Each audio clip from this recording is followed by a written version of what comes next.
বিশ্বব্যাপী শান্তি রক্ষা ও শান্তি বিনির্মাণ প্রচেষ্টায় বাংলাদেশ প্রতিশ্রুতিবদ্ধ।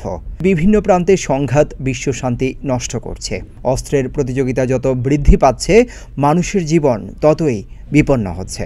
বুধবার বঙ্গবন্ধু আন্তর্জাতিক সম্মেলন কেন্দ্রে আন্তর্জাতিক জাতিসংঘ শান্তিরক্ষী দিবস 2024 উপলক্ষে এক অনুষ্ঠানে প্রধানমন্ত্রী শেখ হাসিনা এসব কথা বলেন।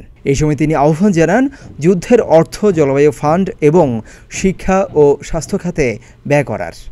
যারা অস্ত্র তৈরি এবং অস্ত্র প্রতিযোগিতায় এত অর্থ ব্যয় করছে, তাদের কাছে আমার আহ্বান, আমরা শান্তির কথা বলি কিন্তু সংঘাতে লিপ্ত হই কেন?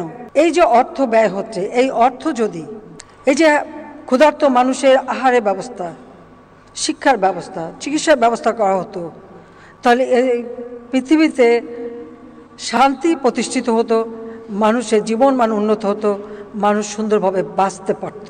বলেন, বেশি নারী শান্তিরক্ষী প্রেরণের জন্য জাতিসংঘের পক্ষ থেকে বাংলাদেশের সরকারকে আহ্বান জানানো হয়েছে।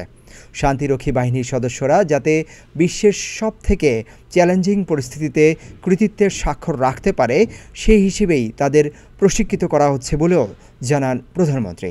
এখন সবথেকে বেশি দাবি আসছে নারী শান্তিরক্ষীদের প্রেরণ করবার, এবং জাতিসংঘের সেক্রেটারি জেনারেল নিজেই আমাকে এটা বলেছেন যে আমরা যেন আরও বেশি করে নারী শান্তিরক্ষী প্রেরণ করি। তিনি আরও জানান, শান্তিরক্ষী বাহিনীতে সক্রিয় অংশগ্রহণকারী হিসেবে গৌরবের সাথে কাজ করছে বাংলাদেশের সদস্যরা।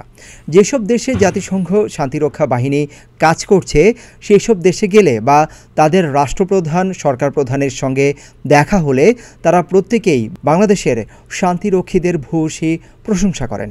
এটা শুনে সত্যিই গর্বে বুক ভরে যায় বলে জানান সরকার প্রধান। আমার প্রিয় শান্তিরক্ষীবৃন্দ, আপনারা সংঘাত প্রতিরোধ, বেসামরিক নাগরিকদের সুরক্ষা, মানবাধিকার নিশ্চিত ও শান্তি প্রচেষ্টায় নিরলসভাবে কাজ করে যাচ্ছেন। আন্তরিকতাপূর্ণ কাজের কারণে ওই সকল দেশের জনগণ আপনাদেরকে অকুণ্ঠ ভালোবাসা উপহার দিয়েছে।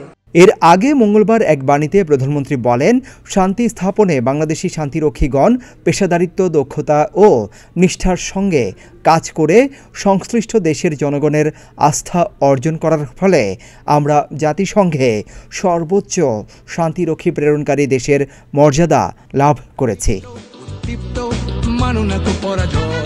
সিদ্দিকুর রহমান, রোমন, প্রতিদিনের বাংলাদেশ।